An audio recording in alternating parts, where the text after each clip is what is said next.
여러분, 안녕하세요. 잡비 슈나이더입니다.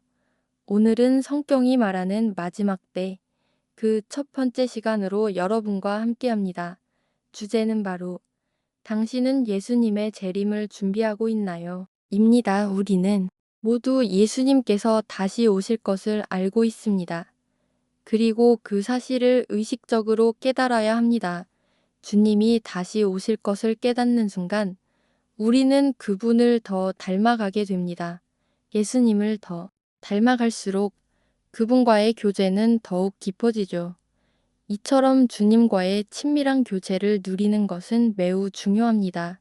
자, 그럼 주님의 재림의 현대적 징조에 대해 좀 더 자세히 알아볼까요? 구약 성경에는 이미 재림에 대한 예언이 기록되어 있습니다. 이 예언들은 주님의 재림을 이해하는 데 매우 중요한 기초가 됩니다. 또한 현재 지구상에는 주님의 재림이 임박했음을 나타내는 여러 징조들이 나타나고 있습니다. 이러한 징조들을 통해 우리는 재림의 시기를 가늠해 볼 수 있습니다. 믿음은 역사적, 예언적 토대 위에 세워져야 합니다. 예수님의 재림은 기독교 신앙의 핵심 교리 중 하나이며 재림에 대한 믿음은 기독교인의 삶에 큰 영향을 미칩니다. 그런데 왜 많은 사람들이 예수님의 재림을 의식적으로 생각하지 않을까요? 그 이유는 여러 가지가 있습니다. 첫째, 예수님의 재림이 아직 일어나지 않았기 때문입니다. 우리 부모님 세대, 심지어 조부모님 세대에도 재림은 없었습니다. 그리고 지금 우리 시대에도 아직 재림은 일어나지 않았죠. 둘째, 자연스러운 심리적 반응입니다. 재림이 일어나지 않았기 때문에 사람들은 자연스럽게 재림에 대해 생각하지 않게 됩니다.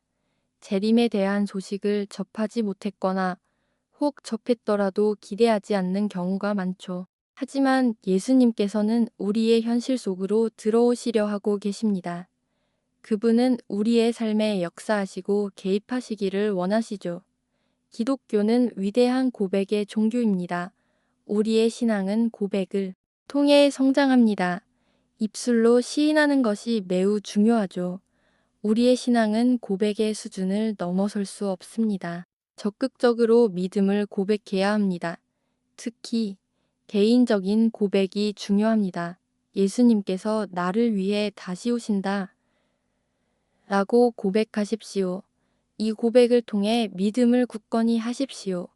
예수님은 그의 사랑하는 교회를 위해 다시 오십니다. 재림은 교회의 소망입니다. 마음을 예수님의 재림에 집중하십시오. 예수님의 재림을 의식적으로 기억하는 것은 매우 중요합니다. 항상 재림을 염두에 두십시오. 예수님의 재림은 우리의 삶을 변화시킵니다. 재림은 우리의 삶의 방식을 결정하고 우리의 생각, 말, 행동에 영향을 미칩니다. 우리가 선택하는 모든 것에 변화를 가져오죠. 우리는 각자의 행위에 따라 보상을 받게 될 것입니다. 우리가 한 일에 따라 상을 받게 됩니다. 구약 성경에 또 예수님의 재림에 대한 예언이 나타나 있습니다. 유대인들은 구약 성경을 TONOKH라고 부르죠. 출애굽기 19장을 한번 살펴보겠습니다. 하나님께서는 모세에게 백성에게 가서 그들을 정결하게 하라고 말씀하셨습니다. 백성들은 옷을 빨고 준비해야 했습니다. 이는 주님을 맞이하기 위한 준비를 상징합니다. 출애굽 사건은 주님의 재림을 보여주는 그림자입니다. 하나님께서 시내산에 강림하신 사건은 주님의 재림을 보여주는 그림자이며 3500년 전 시내산에서의 사건은 우리에게 중요한 의미를 줍니다. 모세가 산에 올라 하나님을 만난 것은 교회가 예수님을 만나러 올라가는 휴거를 상징합니다. 이는 예수님의 재림과 교회의 만남을 예표하는 것이죠.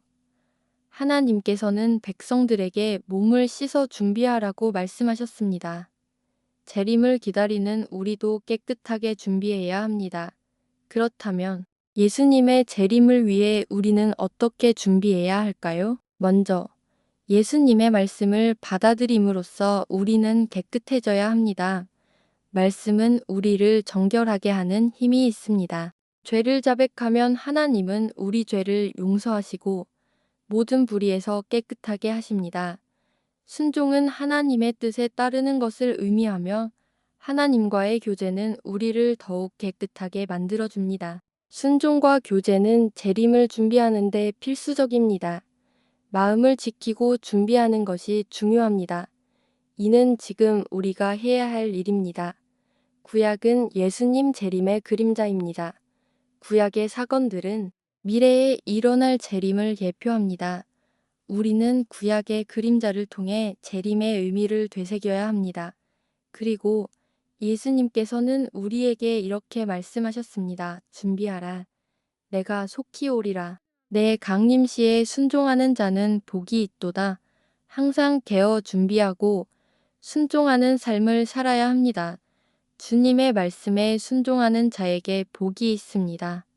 예수님께서 땅에 다시 오실 때 모든 사람이 그를 보게 될 것입니다. 성경은 예수님 재림시 모든 눈이 그를 볼 것이라고 말하고 있습니다. 이는 예수님의 재림이 공개적이고 명백하게 일어날 것임을 의미합니다. 하나님께서 시내산에 강림하신 사건과 예수님의 재림은 서로 연결되어 있습니다. 모세에게 주신 하나님의 말씀은 예수님의 재림을 예표합니다.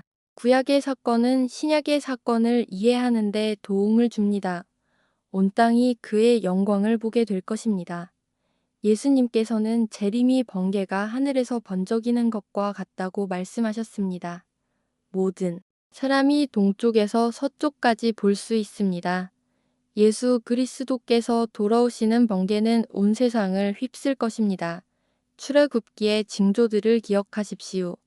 셋째 날 아침에 천둥과 번개, 짙은 구름이 있었습니다.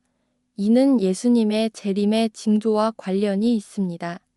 하나님의 강림을 알리는 나팔 소리가 크게 울려 퍼졌습니다. 예수님께서 재림하실 때 천사들의 음성과 함께 하나님의 나팔 소리가 울릴 것입니다. 출애굽기 19장의 나팔 소리는 예수님 재림의 나팔 소리와 연결됩니다. 예수님의 재림은 하나님의 나팔 소리로 알려질 것입니다. 모세가 이를 알릴 때 진영에 있던 모든 백성이 두려워 떨었습니다. 하나님의 임재에 대한 경외심을 나타내는 것이죠. 모세는 백성을 이끌어 진영에서 나와 하나님을 만나게 했습니다. 너희는 하나님을 만나게 될 것입니다. 창조주를 만나게 될 것입니다. 온 땅은 그의 영광으로 가득합니다. 세상은 하나님이 없다고 주장합니다. 빅뱅 이론과 화학적 반응으로 세상을 설명하려 하죠. 하지만 빅뱅은 어디에서 왔는가? 빅뱅의 기원을 설명할 수 없습니다. 빅뱅은 반드시 시작점이 있어야 합니다. 하나님은 모든 것의 첫 번째 원인이십니다. 하나님은 원인이 없는 유일한 존재이십니다. 그분은 스스로 존재하십니다. 아프리카 정글에서의 경험을 기억하십니까? 밤하늘의 별들이 반짝이는 모습은 하나님의 영광을 나타내는 징조입니다. 온 땅은 그의 영광으로 가득합니다. 아프리카 사람들은 하나님의 영광에 둘러싸여 살아가고 있습니다. 모세는 백성들을 이끌고 산기슭으로 나아가 하나님을 만나게 하였습니다. 우리도 하나님을 만나기 위한 여정을 걸어가야 합니다. 우리가 했던 모든 생각, 우리의 입에서 나온 모든 헛된 말, 사람들에 대한 모든 비난, 판단, 미움, 분노, 용서하지 못하는 마음, 이 모든 것이 드러날 것입니다. 숨겨진 것은 지붕에서 외쳐질 것입니다. 어떤 것도 빛 가운데 드러나지 않은 채 남겨지지 않을 것입니다. 예수님께서 다시 오실 것입니다. 우리는 그분을 만나게 될 것입니다. 하나님께서 불 가운데 강림하시자 시내산 전체가 연기로 뒤덮였습니다. 모세가 말하자 하나님께서 천둥으로 응답하셨습니다. 주님께서 시내산 꼭대기로 내려오셨습니다. 예수 재림 시 우리도 들림받아 올라갈 것입니다. 예수님은 너를 위해 다시 오십니다. 마음으로 믿고 입으로 시인하면 삶의 변화가 일어납니다. 믿음은 입술의 고백을 통해 더욱 굳건해집니다. 적극적인 고백은 믿음을 성장시키는 중요한 요소입니다. 예수님께서 나를 위해 다시 오신다라고 고백하십시오. 방송을 듣는 모든 사람에게 은혜를 베풀어 주시기를 기도해야 합니다. 예수님의 재림이 임박했음을 더욱 강하게 인식하도록 기도해야 합니다. 요한계시록에서 예수님께서 하신 마지막 말씀은 보라, 내가 속히 오리라입니다. 하나님께서는 우리가 깨어있기를 원하십니다. 신약 성경을 기록한 사도들은 예수님께서 그들이 살아있는 동안 재림하실 것이라고 기대했습니다. 예수님께서 아직 재림하지 않으신 이유는 아직 구원받아야 할 사람들이 있기 때문입니다. 하나님께서는 아무도 멸망하지 않고 다 구원받기를 원하십니다. 예수님께서 곧 다시 오실 것입니다. 우리에게는 준비하고 보상을 받을 시간이 얼마 남지 않았습니다. 각 사람이 행한 일에 따라 보상이 주어질 것입니다. 예수님을 위해 누군가에게 주는 작은 물 한 잔도 결코 잊혀지지 않고 보상받을 것입니다. 다니엘은 주님의 날, 즉 예수님의 재림에 대한 징조를 제시했습니다. 신약 성경에는 매우 구체적인 징조들이 기록되어 있습니다. 지진, 해일, 전염병과 같이 흔히 알려진 징조 외에도 다른 징조들이 있습니다. 현재 지구상에서 일어나고 있는 잘 알려지지 않은 징조들을 살펴보겠습니다. 예수님의 재림을 위해 교회를 준비시키는 것이 중요합니다. 복음이 들불처럼 퍼져나가도록 해야 합니다. 주님께서 오실 때 100배의 결실을 맺기를 소망해야 합니다. 삶에서 하나님을 최우선으로 생각해야 합니다. 우리의 생각, 말, 감정까지도 성령님께 맡겨야 합니다. 예수님의 재림을 준비하기 위한 구체적인 방법을 제시할 것입니다. 우리가 하는 모든 말에 대해 책임을 져야 합니다. 우리의 말은 우리의 운명을 결정합니다. 치유와 덕을 세우는 말만 해야 합니다. 생명의 말을 선택하고 하나님과의 언약을 지키는 것은 주님의 날을 준비하는 것입니다. 항상 깨어 준비된 자세를 유지해야 합니다. 예수님, 준비되기를 원합니다. 저는 랍비 슈나이더였습니다. 다음 시간에 뵙겠습니다.